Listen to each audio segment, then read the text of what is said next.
And welcome to team meeting 39 of Aplerno. Today we're going to go over our community meeting, which is coming up in 2 weeks from today, 12/22, 4 p.m. Eastern Time. We're going with the ever original name stolen from Seinfeld of Festivus.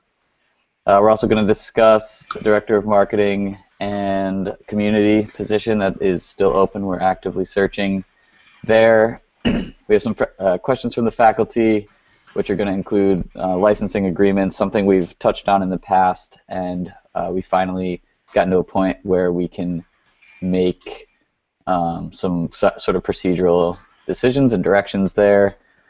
We have some marketplace updates, some new ways to access that, and new platforms that it is compatible with, and 31C3, which is something Daniel's going to chat a little bit more about.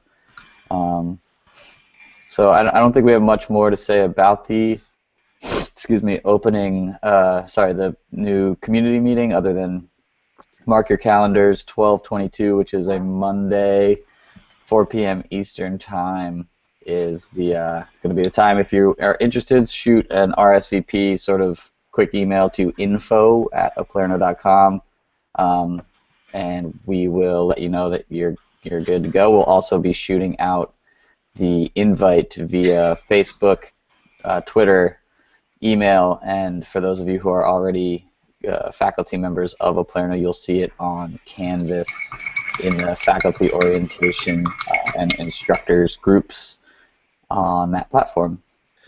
So yeah, Rob, I'll hand it over to you for the Director of Marketing position update.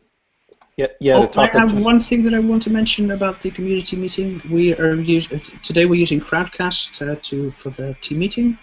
We'll probably be using Crowdcast for the community meeting. I'm going to put a link to the community meeting of the place where you can for the community meeting below.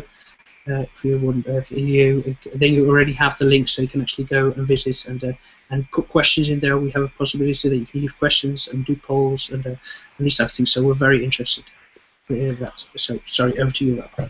Yeah, the community meeting is going to be a lot of fun. We're going to announce a lot of some new initiatives and some completions of some long-term tasks that we've set ourselves. So please come. It's going to be great.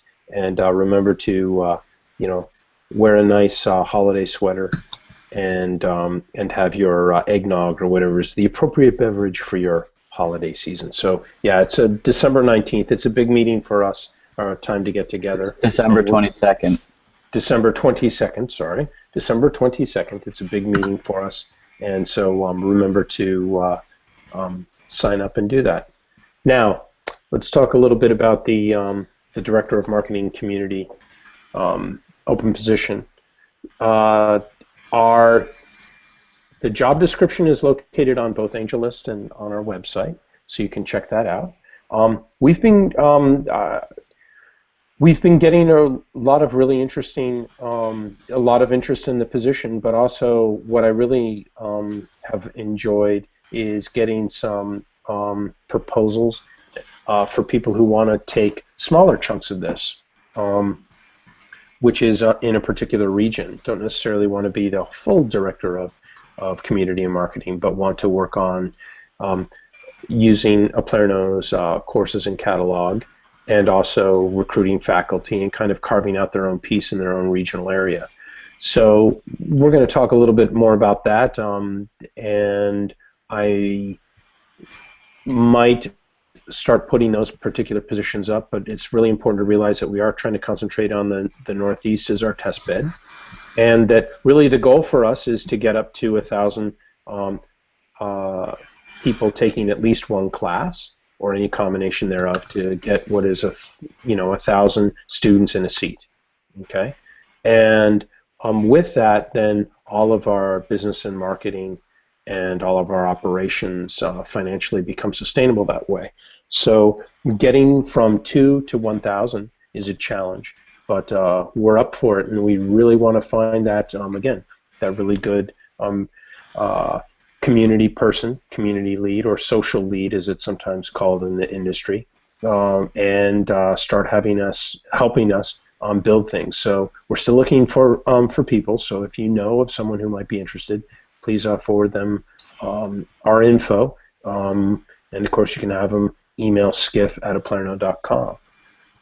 And so that's really all I have to say about that right now. But we've gotten some really good applicants, and we'll be talking with you about that and in the near future. Okay. That's all I have to say. You guys want to add anything?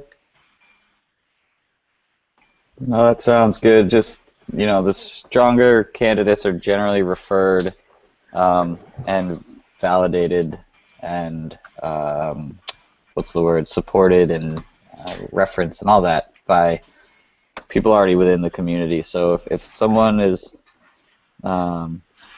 even tangentially in your mind associated with this, just shoot them the idea, shoot them a little blurb. The job description's pretty sparse because of how we create our roles here and how we operate as a team. It's not something that's prescribed as much as I don't know. We hire based on the person less than the quote position. Even though, of course, we do want someone with the strengths in the places we're looking. So, anyone who would be a good member of our team is the most important part. So definitely shoot this out to folks that you know in your networks. Yeah. Again, you can grow the types of positions and the people who we hire and make members of the team are people who we're pretty confident can move into the role of chief, for social. Head of social, chief of operations, chief of CTO, and so we're looking for a person who wants to grow with us. And but this is just going to be a lot of fun.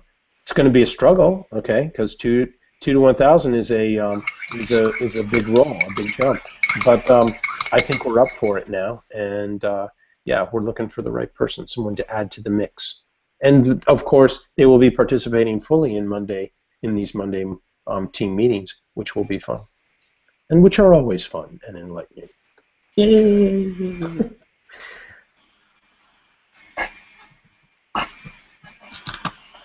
So next up, I guess, is questions from faculty, and really the main question that I've gotten so far is the licensing agreement. So I want to talk with you a little bit more about licensing. In the conversation that I've had with a lawyer is that we're going to be creating the basic framework in terms of the legal piece to protect our faculty when they want to license the documents. It's a little bit up in the air how much that is going to cost because we're dealing with multiple jurisdictions. One of the nice things is, remember that in the faculty contract that was signed, everyone is kind of bound by the legal system in the court system in Vermont. That's where cases and trials happen. So we're going to really work up this licensing agreement to deal with so that any adjudication has to happen here. But we've also got to deal with sort of international copyright law, et cetera, et cetera. Luckily, a lot of those are becoming standardized between Europe and the US and also WTO nations. But, we work really hard to try not to have to reproduce things multiple times. So I'm trying to create one document that's going to serve us for a long time. We're going to talk a little bit more about this at Festivus, but I want to give you guys a little preview of what I'm thinking, and then we'll change it off. And one of the really great design constraints or design guidelines with the Aplerno is what we call the 90-10 rule. Okay, meaning that the producer of content gets 90% of the revenue from it, and Aplerno gets 10%. Now, in the case of again, a person, that depends on the price of the course. Correct. So, in other words, it's at least 80. Yeah, 10% or $100 per student, whichever is greater. Dan is so good at making sure at keeping me in line, which is excellent. We just don't want anybody getting the wrong go down the wrong path. Yep. So it's 80%. So it's at least 80% of the revenue goes to the content producer, in this case the faculty member. Now when you're talking about someone who is um, they've produced the content, and somebody else wants to teach that content. Okay, there are some people, for example, Claretta Pam, who's got a whole bunch of courses and such that she's developing, but she's not sure she wants to be teaching so many sections, so she wants to offer that to other people. I would suggest the guideline be, and of course we're going to figure out how we have to modify this in the legal and how we make this work in terms of our marketplace, etc., and our billing, is that the same thing goes in terms of like 5% or $50, whichever is greater. Now you might want to necessarily have a little bit more money, but you have to think of potentially of your content.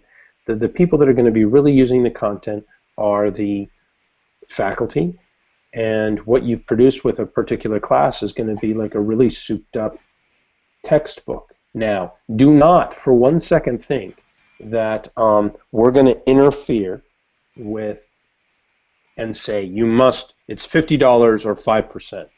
Okay, that's my suggestion. Okay, what we have to do is figure out a way that we can automate when you sign a licensing agreement with someone. Like, let's say somebody like, I want to license my class, but I don't think the 5% is a 5% or $50 is a good deal. I want the same deal that a planner gets. I want, $100 or 10%, whichever is greater. So what that would mean with us is that $100 would go to a Plerno and $100 would go to the person with the licensing, and that faculty member would get $300 per, okay, if a class costs $500, okay. Now in the case of a class costing $1,000, that means that faculty member gets, $800 for a section. Now I'm not opposed to the 10% piece, but you have to realize that when you're talking about classes that might be costing a lesser amount of money, that faculty member is going to get paid a whole lot less. So, and at right now, the strength of a Plerno is the fact that we can pay, the faculty get paid anywhere between, let's say, $4,000 and $8,000 per section, depending upon how many students are in that class. Now, in the States, that is a very competitive rate with adjuncts that they're getting paid today. Okay, sometimes it's a lot more. And if we were to have the pricing be somewhere along that line, then that would mean they would get paid from $3,000 to $6,000 for that $500 course, okay, per section. And that then places us in the same cost percentage as what adjuncts are getting paid on a national level in the U.S. And I really want to avoid the situation where we're paying people less than, or paying people the same as what adjuncts are getting paid today. I think that one of the chief things that makes a great teacher is the fact, and one of the great strengths of a Plerno in the community is the fact that you all own the content, and that you will be, once we're getting off the ground, making a very good living, okay, as a professor at a Plerno, teaching your courses. And so we really want to maximize that return for faculty. Somewhere between 5 and 10%, maybe straight up fee, but that's something that as a community and as the content producers that we have to kind of talk about. Of course, people can decide to charge whatever they would like, and there might not be someone who is going to accept that deal, and that's fine too. But we have to make sure that we have the systems in place where both legally the faculty is protected in terms of its structure, in terms of the content that they produce, and that the licensing agreement is really, really clear and is valid on all kinds of other jurisdictions. And the last piece is, of course, the difficulty in administrating this. Okay, we're able to do the 10% or $100 per student because we've got the administrative piece, lean, mean, okay? And we can do some automation because we have Daniel with the great programming, but Daniel's got a lot of work he's got to do for us before we implement the licensing piece in particular. So if we can standardize things to start with, that would be great. But, you know, again, it's going to depend. So you're going to have to give me some time. I'll have a rough, I may have a rough draft by Festivus, but this is a really tricky legal thing, and so it might take a little bit longer. That might be in January. But suffice it to say that we will be able to have the licensing piece, and if you want to enter into any informal agreements with people, okay, or say, hey, you know, if you want to use my stuff, it's going to cost $50 per student or $100 per student, and you want to send that off or make that kind of announcement, you can do that so people can plan out when they will offer things later on. Anyone else want to add anything or bring up any particular issues that they're concerned about with that, Daniel or Dan? Well, I have a question about that, but of course we hold the faculty to a certain standard. It goes without saying that we're going to hold any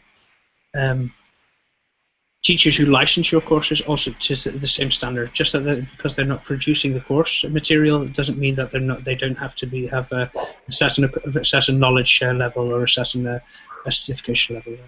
Sure. I mean, it's masters or above, and you know they're going to get stuck with the student reviews. I mean, it'll be a little bit trickier for faculty because you know it's going to be known that hey, this person is teaching this class but did not produce the class. Okay, but yeah, no, it's the same types of standards, and they're part of the same system and network, and will be treated the same way as other faculty. Yeah, I think, Rob, just to sort of soften the idea that, of course, it'll be transparent and upfront that the instructor is not necessarily the content creator, but the same goes for, say, a yoga class who, you know, the teacher is merely an ambassador of the overall philosophy of whatever style they. So, in a lot of ways, if the teacher's great and just had a kid, or like we've said, has a lot of other things going on, doesn't have time to spend, you know, anywhere between 20 and 300 hours producing a course, but they're a really effective instructor and know the content, then it's a, you know, all we're doing is creating more opportunity. And just like if you did create it and you're a good teacher, great. If you created it and it's good content but you're not a great teacher, then it's still the same scenario. And it also opens up the idea that, okay, you're not a great teacher but you're a great content creator and a course designer. Now you can pair up with somebody who can deliver the stuff, who has the time available or whatever it is, the agency to do so. And so hopefully all this does is allow for more opportunity to connect instructors with each other and content creators. If you know you're not stoked on teaching, totally fine. Just make up some courses, market them to your own instructors, you know, because they're ambassadors of your content. It'll reflect on both of you, but that's not to say it can't be a totally mutually beneficial arrangement. And of course, that's a perfect tone to take, Dan. I think you captured it perfectly. That's great. I was going to say, of course, just because there's you're getting a say a stock course or a course from a different instructor doesn't mean that you can't add your own elements to it. There's ways of personalizing the course, even if you have a huge course from somebody else, that you can add your own personal touches. This is just part of your teaching style. Perhaps you have a story which is much better than the story that comes with the original course material, for example.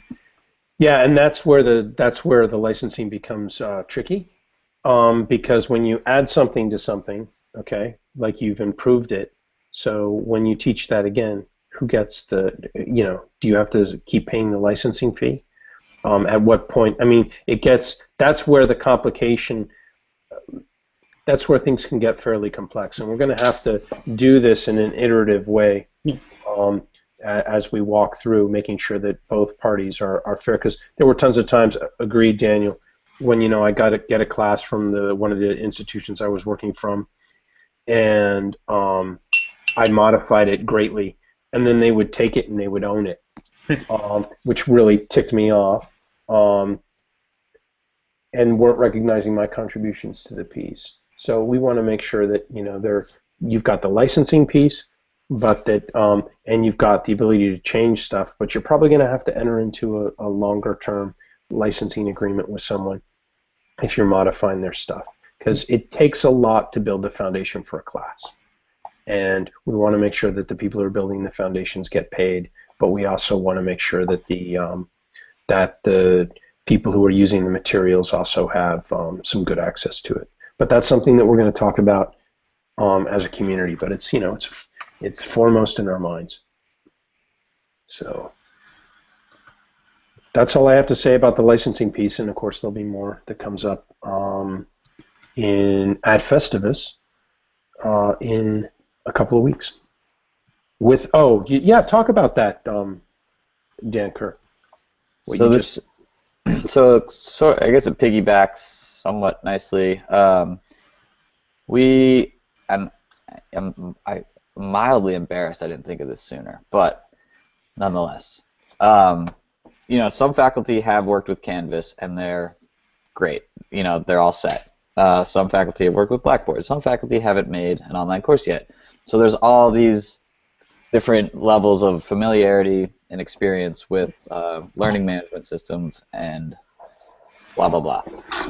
I came across a while back some templates that Canvas offers that make it easy to populate your course, style it out, use their arrangement, and flow in ways that both Canvas has created and that we agree as kind of the most effective method, using modules as sort of the main organization piece, and then trickling down into the other features, kind of feed the modules. So the idea is that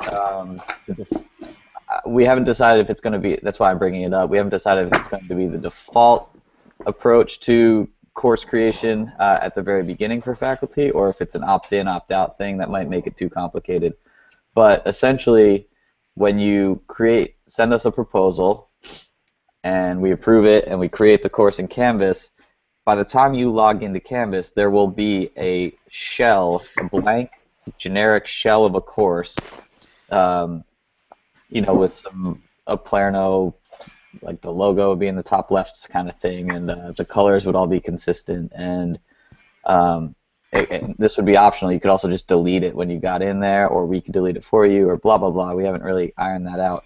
But the idea is that, a lot of the times when I'm doing course feedback... Sorry about that. Sometimes it feels like that, and it's, we don't... some people don't know that the modules do what they do, or some people, there's tons of reasons that it might not be, and we might have to go through and give a lot of feedback, and then the teacher's coming back to us with more, and then it's more of a back and forth. But if we up front preload these courses with somewhat of an example and shell, folks can work through that way. So that's an idea. If you're into that or you're against it, and again, we're not trying to be top down, we're just trying to give tools. And obviously, it's, again, opt-in, opt-out. You can delete it. You're free to design how you want. But this would just be another way to sort of nip it in the bud, give you a running start, and load it with a method that we like. But again, you can or cannot like. And that'll especially be valuable for people if they are taking our 6-week course development class, which is going to start the first week in January. So we can have that, that preloaded course placed in there as you put in your materials. Actually, Dan Kirk and I have a meeting this afternoon, East Coast time, where we're going to be walking through some of those pieces. But yeah, we're doing everything we can to support faculty in terms of the creation of content. So, and it also helps students. Again, we are completely open to you branding your own style. That's great. But at the same time, if students are going to take a bunch of courses with a Palerno, having a consistent style and look we've learned through some folks with experience, it's more welcoming to the user. So if there was a consistent look across kind of the home page, again, I'm really hesitant to say all this stuff because I really do not want to sound like we're pushing anything into your courses. Yeah. But trust me, we're not. Okay. Dan's really he's absolutely correct to mention that we're not going to push a standard set of pedagogical practices. Okay. I spent too many years at institutions where that happened, and I really don't want to deal with that now that I finally have a space where I can teach in an interesting way. And we want to make sure that all of the faculty can teach in an interesting way. We just have to make sure that the students can find us and understand, how to basically start and move through the course, and also make it a little bit easier for people to at least have a framework to work from. Because that's important. But no, we are not going to be, and every math course must look like this. Not going to happen. And, the three of us. Work for us anyway. Yeah, it's not going to work. So we're not going to try to impose order where there should be chaos or a certain amount of chaos. So that's a great point. Anything else we want to add? I just want to one more time say, please give us your feedback one way or another. Absolutely. We definitely want to hear about it. Daniel, you wanted to add something. You wanted to talk about... Yes, I was... Pam Peters, she announced this already, or she noticed this already. Last week we fixed most of the mobile views for the marketplace, and I've been working on it for a while to make sure that it looks good in practically every mobile device that you have, so that it's easy to order, it's easy to go through there, easy to create accounts, easy to confirm it. So most people live off their mobile device, if they're like me, anything like me anyway. So it's very important. So we get a lot of visitors from mobile devices that actually looks good, and we don't look like a complete, we don't look like idiots, basically. So I've been working very hard to make sure that it looks nice. And so if you browse to the marketplace, that's enroll.uplearner.com, with your mobile device, you should now be able to see a beautiful course. Or a beautiful layout. If you have any issues, if you have any questions, if you see anything, please take lots of screenshots, send them to me at crompton@uplearner.com, or at info@uplearner.com, and then it will automatically come to me as well. That's it for the mobile update, at least. There's one other thing that for the 27th till the 30th of December, I've just got my tickets for the 31C3, which is the Chaos Computer Club conference in Germany. Really fantastic. It's on par with, say, your DEF CONs, your really high-end hacker conferences in the US as well. And we're going there not only because we like to see cool stuff and see how we can protect our users better, and to see what kind of nice stuff what type of interesting stuff is going on, but also because we have an announcement to make, which we're going to be making at the Chaos Computer Club conference in Germany, in Hanover, Germany. I think it's on the 28th that we're going to be making the announcement. So if you're there, come over to me, say hi, and listen to what we have to say. Fantastic to see you there. Yeah, that is going to be exciting, and it's great that we have you and Adrianus going to that. That really raises the bar for all of us. I forgot to mention Adrianus, of course. Adrianus was one of our faculty members. It's going to be making the announcement. Yep. I'm just there for show. A faculty member and an angel. So, although I don't know whether he would he want to classify himself as an angel. That's a different topic of conversation. But yeah, no, a really great benefactor and patron of Uplerno.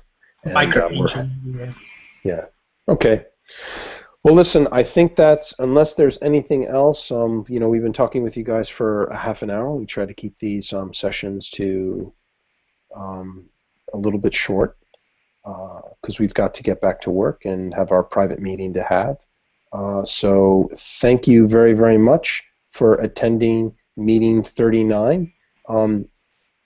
Next week we will also have a meeting, and please check out the cast. The new casting system that we're using. Obviously, if you're watching us, you're probably watching us through that. But shoot us any feedback you have, and we'll see you online. See you online. Don't forget to subscribe to our channel. Bye.